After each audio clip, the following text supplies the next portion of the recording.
नमस्कार, मैं हूं अंकुर और आप देख रहे हैं सत्य हिंदी का न्यूज बुलेटिन। एक नजर अब तक की सुर्खियों पर। सैफ अली खान पर चाकू से हमले के बाद उनको अस्पताल में भर्ती कराया गया। अब उनकी टीम ने कहा है कि सर्जरी होने के बाद अभिनेता खतरे से बाहर हैं। सैफ अली खान की टीम ने एक बयान में बताया कि वो फिलहाल रिकवर कर रहे हैं, डॉक्टर उन पर नजर रख रहे हैं, परिवार के सभी लोग सुरक्षित हैं और पुलिस घटना की जांच कर रही है। साथ ही सैफ अली खान की टीम ने लीलावती अस्पताल में उनका इलाज कर रहे डॉक्टरों का धन्यवाद कहा। बता दें, सैफ अली खान पर बांद्रा स्थित उनके घर पर बुधवार देर रात 2 बजे चोर घुसा और चाकू से हमला कर दिया, जिसमें वो घायल हो गए। सैफ पर 6 वार हुए और 2 गहरे वार हुए। अभिनेता सैफ अली खान पर बुधवार रात हुए हमले के बारे में मुंबई पुलिस के जोन 9 के डीसीपी ने पत्रकारों को जानकारी दी। उन्होंने बताया कि कैसे चोर सैफ अली खान के घर पर पहुंचा। उन्होंने कहा कि जांच में पता चला है कि एक अभियुक्त अभिनेता के घर पर गया था। घर में घुसने के लिए बिल्डिंग की उन सीढ़ियों का इस्तेमाल किया जिन्हें आग लगने की सूरत में इस्तेमाल किया जाता है। पुलिस ने बताया, अभी तक की जाँच में एक चोरी का प्रयास था, उसको जल्दी गिरफ्तार करने के लिए हमारी कोशिशें चल रही हैं। साथ ही पुलिस ने बताया कि एक अभियुक्त की पहचान कर ली गई है और उसको गिरफ्तार करने के लिए टीम फील्ड पर है। अभिनेता सैफ अली खान पर हुए हमले पर अरविंद केजरीवाल और पश्चिम बंगाल के मुख्यमंत्री ममता बनर्जी ने बयान दिया। केजरीवाल ने कहा कि घर के अंदर घुस के कोई चाकू से हमला कर दे तो ये वहां की राज्य सरकार और केंद्र सरकार पर बहुत बड़ा प्रश्न चिन्ह खड़ा करता है। उन्होंने कहा कि इसका मतलब है कि दोनों सरकारें लोगों को सुरक्षा देने में नाकाम रही। इससे पहले बाबा सिद्दीकी की हत्या कर दी गई थी, सलमान खान के घर पर गोली चली। केजरीवाल ने कहा कि अगर देश के इतने बड़े सेलिब्रिटी को ही भारतीय जनता पार्टी सुरक्षा नहीं दे सकती तो एक आम आदमी की सुरक्षा की बात ही क्या करें। उन्होंने आरोप लगाया कि ऐसा लग रहा है कि जो क्रिमिनल्स की मौजूदा सरकारों के अंदर अच्छी पैठ है, वो बिना किसी डर के सब कर रहे हैं। वहीं ममता बनर्जी ने भी सैफ अली खान पर हुए हमले पर चिंता जाहिर की।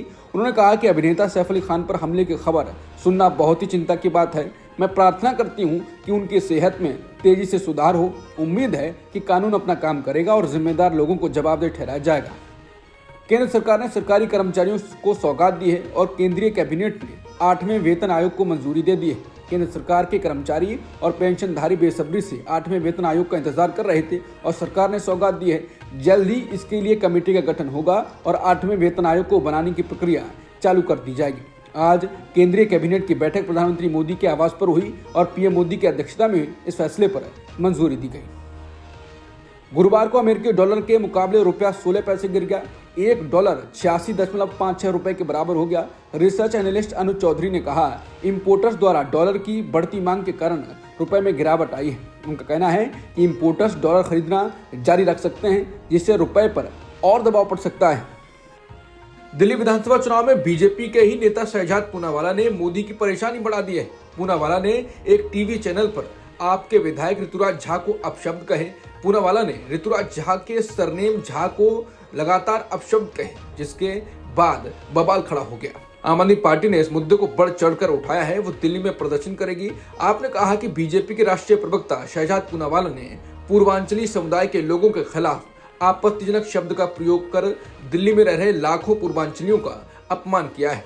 वहीं लोग उनके सरनेम को अपशब्द बनाने के लिए बीजेपी पर भड़ास निकाल रहे हैं। बता दें, दिल्ली में पूर्वांचली लोगों की आबादी बड़ी संख्या में है और सीटों पर हार जीत तय करते हैं। इसके बीजेपी घबरा भी गई है कि अगर आपने इस मुद्दे को सही से उठाया तो बीजेपी की उल्टी गिनती शुरू हो जाएगी।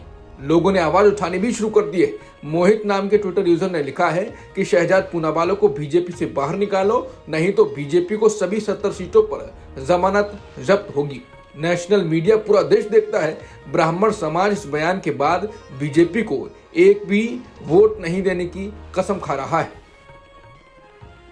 आम आदमी पार्टी शहजाद पूनावाला के अपशब्दों को बड़ा मुद्दा बना रही है। इस बीच बीजेपी ने अपना पूर्वांचली चेहरा उतारा है। बीजेपी के पूर्वांचली चेहरे और उत्तर पूर्वी दिल्ली से सांसद मनोज तिवारी ने अपनी पार्टी के प्रवक्ता के बयान की निंदा की है। मनोज तिवारी ने कहा कि शहजाद पूनावाला को पूर्वांचली समुदाय के लोगों के खिलाफ आपत्तिजनक शब्दों का इस्तेमाल के लिए माफी मांगनी चाहिए। मनोज तिवारी ने कहा कि कोई आपको कितना भी उकसाए, पार्टी उम्मीद करती है कि उसके कार्यकर्ता संवेदनशील रहें और मर्यादा बनाए रखें। पार्टी संज्ञान लेगी, मुझे विश्वास है और मैं भी चाहता हूं कि शहजाद पूनावाला माफी मांगे। दिल्ली की राउज एवेन्यू कोर्ट ने मुख्यमंत्री आतिशी और आम आदमी पार्टी सांसद संजय सिंह को मानहानि के एक मामले में नोटिस जारी किया है। ये मामला कांग्रेस के पूर्व सांसद संदीप दीक्षित ने दायर किया है। संदीप दीक्षित का आरोप है कि 26 दिसंबर 2024 को नई दिल्ली में हुई एक प्रेस कॉन्फ्रेंस में उनके और कांग्रेस के खिलाफ मानहानि करने वाले आरोप लगाए गए। संदीप दीक्षित ने कहा है कि आम आदमी पार्टी के नेताओं ने आरोप लगाया कि कांग्रेस नेता संदीप दीक्षित ने न सिर्फ बीजेपी और कांग्रेस से करोड़ों रुपए लिए हैं, बल्कि वो बीजेपी के साथ मिलकर आम आदमी पार्टी को हराने की साजिश रचने में भी शामिल है। इसके बाद अब उनको कोर्ट ने नोटिस जारी किया है। बता दें, संदीप दीक्षित दिल्ली विधानसभा चुनाव में नई दिल्ली विधानसभा सीट से पूर्व मुख्यमंत्री अरविंद केजरीवाल के खिलाफ चुनाव लड़ रहे हैं। मामले में सुनवाई की अगली तारीख 27 जनवरी है। खालिस्तानी आतंकी गुरपतवंत सिंह पन्नू की हत्या की साजिश के मामले में आरोपी भारतीय एजेंट के खिलाफ कानूनी कार्रवाई हो सकती है। केंद्र सरकार की बनाई कमेटी ने यह सिफारिश की। एजेंट पर न्यूयॉर्क में मामला दर्ज है। गृह मंत्रालय ने बताया कि लंबी जांच के बाद कमेटी ने सरकार को रिपोर्ट सौंप दी है। इसमें भारतीय एजेंट के खिलाफ तेजी से कानूनी कार्रवाई पूरी करने की सिफारिश की गई। हालांकि एजेंट का नाम नहीं बताया गया है, लेकिन इसे एजेंट विकास यादव से जोड़ा जा रहा है, जिसे दिल्ली पुलिस ने 2023 में गिरफ्तार किया था। अमेरिका ने 18 अक्टूबर 2024 को भारतीय एजेंट पर खालिस्तानी गुरपतवंत सिंह पन्नू की हत्या की साजिश के आरोप लगाए थे। अमेरिकी कोर्ट ने 2 लोगों को आरोपी बनाया था। इसमें निखिल गुप्ता और CC1 नाम का एक शख्स शामिल था। अमेरिका की खुफिया एजेंसी FBI ने CC1 को विकास यादव बताया था। उनकी भारतीय सेना की वर्दी में फोटो भी जारी की गई थी। FBI का कहना है कि विकास भारतीय इंटेलिजेंस एजेंसी रॉ से जुड़े थे। विकास पर मनी लॉन्ड्रिंग के आरोप भी लगाए गए। इसके बाद केंद्र सरकार ने ड्रग माफिया और आपराधिक गैंग के साथ एजेंट के संबंधों की जांच के लिए कमेटी बनाई थी। बता दें, अमेरिकी एजेंसियों ने कहा कि पन्नू को मारने की साजिश पिछले साल सितंबर में PM मोदी के अमेरिकी दौरे के वक्त की गई थी। भारत के एक पूर्व अफसर ने निखिल गुप्ता से पन्नू की हत्या की साजिश रचने का कहा था। इसके बाद अमेरिका का एक कोर्ट ने पन्नू की हत्या की साजिश के मामले में भारत सरकार को समन भेजा। इस समन में भारत के NSA अजित डोभाल, पूर्व रॉ चीफ सामंत गोयल, रॉ एजेंट विक्रम यादव और बिजनेसमैन निखिल गुप्ता का भी नाम शामिल है। इस सबके बाद मोदी सरकार बुरी घर गई, लेकिन भारत अपने आप को दूर करता रहा। विकास यादव को भी गिरफ्तार कर लिया। कहा गया कि भारत ने विकास यादव को इसलिए गिरफ्तार कर लिया कि उसकी और छिछालेदर न हो। कुल मिलाकर डोभाल फिर से चर्चा में आ गए। अमेरिकी कंपनी हिंडनबर्ग रिसर्च बंद होने जा रही है। कंपनी के संस्थापक नेट एंडरसन ने इसकी जानकारी दी है। हिंडनबर्ग रिसर्च की वेबसाइट पर पर्सनल नोट में नेट एंडरसन ने कहा कि जैसा कि मैंने पिछले साल के अंत से ही अपने परिवार, दोस्तों और अपनी टीम को बताया था, मैंने हिंडनबर्ग रिसर्च को भंग करने का फैसला किया। उन्होंने कहा कि योजना ये थी कि हम जिन विचारों पर काम कर रहे थे उनके पूरे होते ही इसे बंद कर दिया जाएगा। जिन पूंजी मामलों की जांच की उस बारे में हमने बाजार नियामकों को बता दिया है। नेट एंडरसन ने लिखा, मैं ये सब खुशी से लिख रहा हूँ। इसे बनाना मेरे जीवन का सपना रहा है। बता दें, हिंडनबर्ग रिसर्च ने अपनी रिपोर्ट में अडानी समूह के खिलाफ धोखाधड़ी, इनसाइडर ट्रेडिंग नियम के उल्लंघन और मनी लॉन्ड्रिंग करने के आरोप लगाए थे, जिसके बाद से हिंडनबर्ग रिसर्च भारत में चर्चा में आई और अडानी को लेकर मोदी भी बुरे घर गए थे। हालांकि अब कंपनी बंद होने जा रही है तो भविष्य के लिए राहत की सांस ली जा सकती है। 2 साल पहले इसी महीने में हिंडनबर्ग की एक रिपोर्ट आने से गौतम अडानी को $100 अरब का नुकसान हुआ था। आज हिंडनबर्ग के बंद होने की खबर ने अडानी के शेयरों में जबरदस्त उछाल दिखा दिया है। अडानी के शेयर हरे निशान में कारोबार कर रहे हैं। शेयर मार्केट में गुरुवार को बड़े गैपअप के बाद कारोबार की तेज शुरुआत हुई और ओपनिंग बेल के साथ ही निफ्टी 164 अंकों की बढ़त के साथ 23,377 के लेवल पर खुला, जबकि सेंसेक्स 595 अंकों की बढ़त के साथ 77,319 के लेवल पर खुला। बाजार में फिलहाल तेजी जारी है। वहीं फोकस में आज अडानी ग्रुप के शेयर्स हैं। National commission for schedule caste ने IIT बॉम्बे, IIT दिल्ली और हायर एजुकेशन डिपार्टमेंट के सचिव को नोटिस जारी किया है और 15 दिनों के भीतर एक्शन रिपोर्ट पेश करने को कहा है। ये नोटिस IIT बॉम्बे के पूर्व छात्र धीरज सिंह की एक शिकायत के बाद आया है, जिसमें उन्होंने कैंपस प्लेसमेंट के दौरान अनुसूचित जाति यानी SC के छात्रों के खिलाफ भेदभाव होने का आरोप लगाया था। उन्होंने पत्र में लिखा था कि प्लेसमेंट के लिए छात्रों से जाति का खुलासा करने की जरूरत होती है। पत्र में कहा गया कि IIT बॉम्बे और IIT दिल्ली कैंपस प्लेसमेंट में भाग लेने वाले 300 SC छात्रों के खिलाफ भेदभावपूर्ण प्रथाओं में सीधे तौर पर शामिल हैं। बता दें, IIT बॉम्बे में एक छात्र की मौत का मामला भी सामने आया था। बताया गया कि जातिगत भेदभाव की वजह से छात्र की मौत हुई। हालांकि IIT बॉम्बे ने इससे इनकार किया। छात्र भी कहते रहे कि वो संस्थान में अपनी जाति के बारे में खुले तौर पर चर्चा करने में सहज महसूस नहीं करते हैं।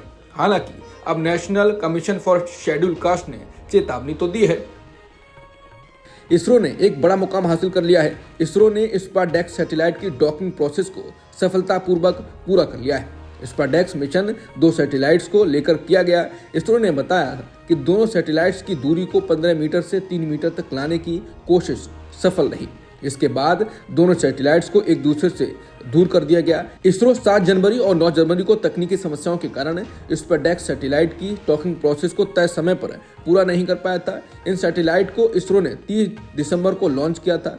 बता दें, स्पेस डॉकिंग में 2 सैटेलाइट्स एक दूसरे के करीब आते हैं और एक साथ जुड़ जाते हैं। ये एक जटिल तकनीकी प्रक्रिया है जिसे अंतरिक्ष अभियानों में इस्तेमाल किया जाता है। डॉकिंग का मकसद 2 सैटेलाइट्स को एक दूसरे से जोड़कर डेटा शेयर करना है, पावर सोर्सेज को जोड़ना या किसी विशेष मिशन को अंजाम देना होता है। स्पेस डॉकिंग के दौरान एक अंतरिक्ष यान को दूसरे यान के पास लाकर उसे नियंत्रित तरीके से जोड़ना पड़ता है ताकि कोई नुकसान ना हो। ट्रंप के शपथ ग्रहण से पहले इजरायल और हमास पिछले सीजफायर समझौते पर पहुंच गए हैं। 15 महीने से चल रहे युद्ध को खत्म करने के लिए सीजफायर और बंधक समझौते पर डील हो गई। जल्दी हमास इजरायली बंधकों को रिहा करेगा। कतर की राजधानी दोहा में इजरायल और हमास संघर्ष विराम समझौते पर समझौते हो चुके हैं। पहले चरण में हमास द्वारा 33 बंधकों को रिहा किए जाने की उम्मीद है, जबकि सैकड़ों फिलिस्तीनी कैदियों को इजरायली जेल से रिहा किया जाएगा। दूसरे चरण की बातचीत शुरुआती चरण के 16वें दिन शुरू होगी। इजरायल और गजा सीजफायर के समझौते के बाद इजरायल के प्रधानमंत्री बेन्यामिन नेतन्याहू ने अमेरिकी राष्ट्रपति जो बाइडेन और नए चुने गए राष्ट्रपति ट्रंप से बात की और गजा में बंधकों की रिहाई के लिए समझौता कराने में मदद करने के लिए उन्हें धन्यवाद दिया। उनके ऑफिस ने ये जानकारी दी। ट्रंप के साथ अपनी बातचीत में नेतन्याहू ने बंधकों को रिहा करने के प्रयासों का समर्थन करने और गजा को आतंकवाद का अड्डा न बनने देने की प्रतिबद्धता के लिए अमेरिकी राष्ट्रपति को धन्यवाद दिया। दोनों नेताओं ने जल्द ही वॉशिंगटन में मिलने पर सहमति जताई। गजा में युद्ध विराम और इजरायली बंधकों की रिहाई के लिए इजरायल और हमास के बीच समझौते पर दोनों पक्षों की प्रतिक्रियाएं आई। हमास के मुख्य वार्ताकार खलील अल हैया ने कहा, समूह युद्ध के दौरान गजा में हुई पीड़ा के लिए इजरायल को माफ नहीं करेगा। सभी पीड़ितों की ओर से खून की हर बूंद के लिए और दर्द के हर आंसू के लिए हम कहते हैं कि नहीं भूलेंगे। उन्होंने कहा कि इजरायल क्षेत्र में अपने सैन्य अभियान के लक्ष्यों को हासिल करने में फेल रहा। वहीं इजरायल के राष्ट्रपति इसहाक हर्जोग ने कहा कि प्रधानमंत्री बेन्यामिन नेतन्याहू और वार्ता के उनकी टीम के इस समझौते को अंतिम रूप देने के प्रयासों का वो समर्थन करते हैं। उन्होंने कैबिनेट और सरकार से इसे स्वीकार करने का आह्वान किया। इजरायली कैबिनेट को वोट के जरिए समझौते को मंजूरी देनी है।